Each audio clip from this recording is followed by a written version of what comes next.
Bitta gap. Ibativ zo'r, ibativga kelinglar. Yaxshi. Kayfiyat yaxshimi? Zo'r, alo. Hechmi? Tayyormizmi? Tayyormiz. E'tibor bersanglar, Islombek bilan biz podkast olganmiz Buron haqida. Ana endi haqiqiy natijani u paytda o'zi ham ko'rmagandi, hozir o'rganlikda. Sizlar hali Islombek ko'rmagan burun sizlar ko'rib turibsizlar. O'sha hayajon. Kinolarda qiladi, unday sil qilib kimdan o'ynay qaratishadi. Kutgandan ham oloyu. O'zingiz aytdingiz, ana burningiz siz yoshingizni katta ko'rsatib turadi deb. Shunaqami ekan?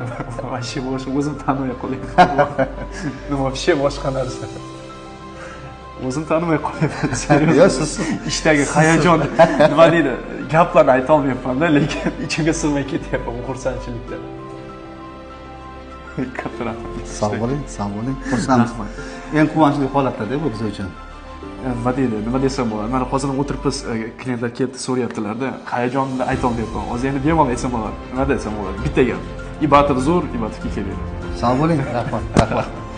Juda xursandman bu e'tirof uchun.